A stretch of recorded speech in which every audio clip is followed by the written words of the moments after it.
드디어 표 사장이 태풍 상사를 노리는 이유가 밝혀졌는데 그건 바로 차용증 때문이었습니다. 이뿐만 아니라 표 사장은 차용증을 확보하기 위해 이미 차 선택을 매수한 상황이었고 그녀가 차용증을 찾지 못하자 멱살까지 잡는 걸로 보아 그 금액이 상당하다는 것까지 알 수 있었죠. 그렇다면 지금까지 공개된 떡밥에 관한 모든 퍼즐이 맞춰지는데요. 우선 1화에서 강태풍의 아빠 강 사장은 표 사장에게 지난번에 말씀드린 돈 그렇게 신경 안 쓰셔도 된다고 말했는데 이로 보아 강 사장은 차용증을 빌미로 표 사장을 이미 한번 압박했단 걸 알 수 있습니다. 그러나 표 사장은 강 사장이 갑작스럽게 죽게 되자 자신의 사업에 위협이 되는 차용증을 없애버려 아예 없던 일로 꾸밀 심산인 거죠. 지난화 엔딩에선 표 사장이 1989년 메모장을 펼쳐봤는데 그 안에는 찢겨진 부분이 있었고 아마도 그 사라진 부분이 차용증과 관련된 메모인 것 같습니다. 그런데 직접 메모를 살펴보면 위약금 불가피, 거래처 미수금, 회수 독촉 자금 마련 등이 적혀있는데 이로 보아 표 사장은 1989년에 위기를 겪고 있었던 걸 알 수 있죠. 이뿐만 아니라 태풍 상사의 1989년 금전 출납부에도 8월 12일부터 16일까지 기록이 찢겨져 있었는데요. 이로 보아 표 사장은 태풍 상사의 비즈니스 과정에서 돈을 주지 못하는 상황이 발생했고 강 사장은 표 사장의 딱한 사정을 배려해 차용증을 작성하고 해당 기간의 금전 출납 기록을 찢어 관련 문서에 첨부한 것 같죠. 그런데 강태풍은 강 사장이 아무리 틀려도 문서를 찢는 일은 없다는 사실을 알아내며 차용증에 관한 진실에 한 걸음 더 다가서게 되는데요. 그렇다면 이제 앞으로 어떤 이야기가 펼쳐질지 공개된 예고편을 통해 함께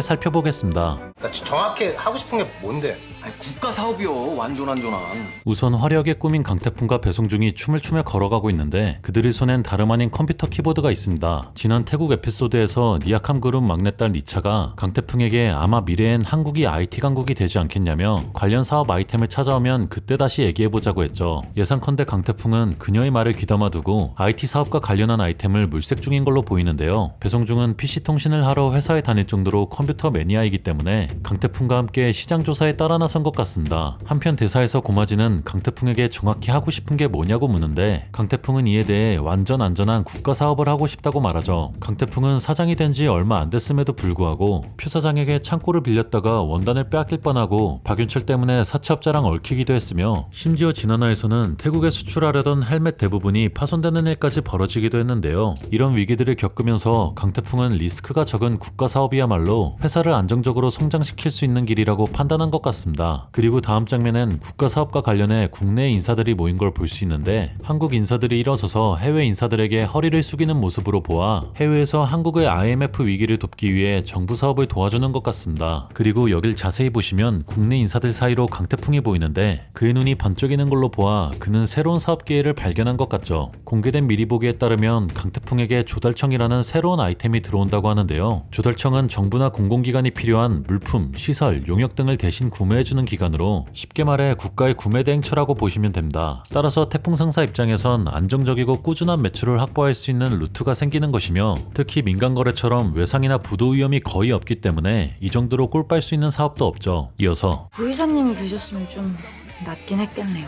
문틈 사이로 누군가가 종이 쪽지를 건네자 강태풍과 오미선이 이를 건네봤는데요. 대사에서 오미선이 구이사님이 계셨으면 좀 낫겠다고 말하는 걸로 보아 이들은 조달청 사업을 성공시키기 위해 구이사네 집에 찾아간 것 같죠. 구이사가 이상한 사자성어나 남발하는 어리버리 상사인 것 같아 보여도 회사 생활 28년 차로 경험이라는 큰 무기를 갖고 있기 때문에 구이사만큼 국가 사업에 제격인 사람도 없을 겁니다. 그래서 강태풍과 오미선은 구이사의 아내가 적어준 주소로 향해 구이사와 만나게 되었는데 여길 너희가 왜 왔냐는 표정으로 보아 그가 무언가 숨기고 있는 것 같죠. 이어서 세상에는 어둠의 왕이 내려올 것이다.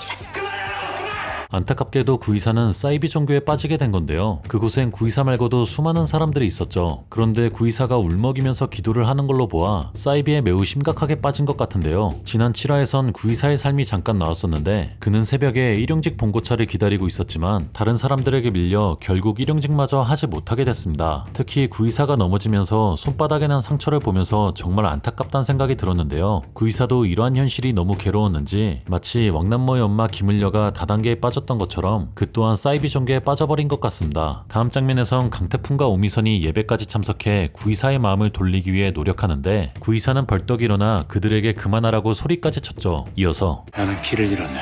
그러니 다시는 오지 마시게. 결국 강태풍과 오미선은 직원들에 의해 쫓겨나는데 대사에선 구이사가 나는 길을 잃었다며 그러니 다시는 오지 말라고 하죠. 태풍 상사엔 조달청 사업을 준비할 능력을 가진 사람이 없기 때문에 구이사가 돌아오지 않는다면 엄청난 위기인 건데요. 그런데 다음 장면엔 구이사가 바닥에 엎드려 괴로워하는 모습이 보이죠. 예상컨대 구이사는 자신이 오랫동안 몸담아왔던 태풍 상사의 삶을 그리워하는 것 같은데요. 이뿐만 아니라 그는 강 사장과도 꽤나 친분이 있는 인물이기 때문에 구이사가 돌아올 확률은 200%에 수렴하죠. 이어서 기대고 싶지가 않아요. 이런 감정이.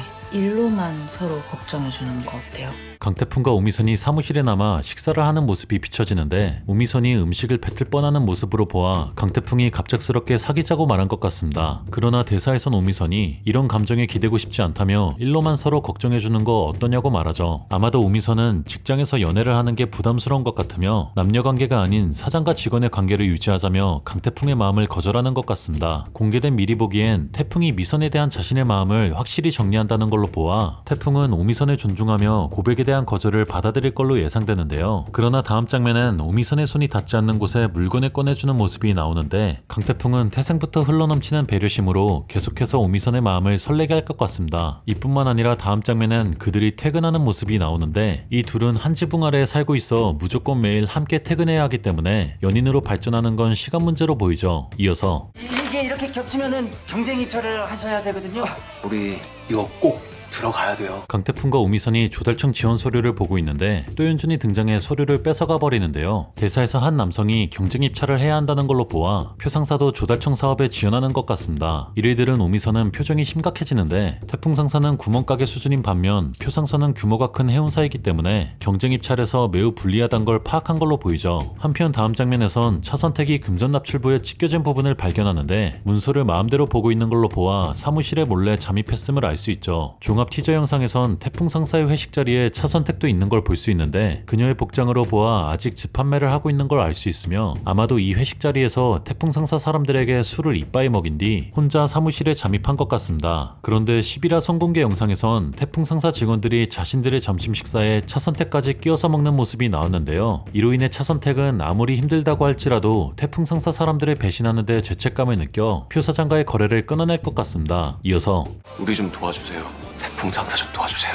오미선이 무언가를 보고 벌떡 일어나고 이후 태풍 상사팀의 단체샷이 나오는데 강태풍이 서류를 들고 있고 배송 중에 얼굴을 감싸고 있는 걸로 보아 조달청 사업에 문제가 생긴 걸로 예상됩니다. 그런데 강태풍은 문 쪽을 바라보며 깜짝 놀라는데 예상컨대 구이사가 정신을 차리고 컴백한 것 같죠. 하이라이트 예고편에선 구이사가 거침없이 서류를 작성하는 모습이 나오는데 왼쪽에 오미선이 입은 땡땡이 블라우스가 방금 전 단체샷에 입고 있던 옷이기 때문입니다. 이렇게 되면 태풍 상사가 경쟁 입찰에서 표상선을 비벼볼 만한 것 같은데요. 아무래도 국가사업의 서류 형식은 기업 간에 주고받는 서류 형식과는 다를 겁니다. 그리고 구이사는 28년간 회사 생활을 하면서 경영부 이사로 살아남았기 때문에 엄청난 문서 작성 스킬을 보유하고 있을 건데요. 과연 강태풍이 경쟁 입찰을 따낼 수 있을진 토요일 TVN에서 확인하실 수 있겠습니다. 그럼 지금까지 시네마보이였습니다. 감사합니다.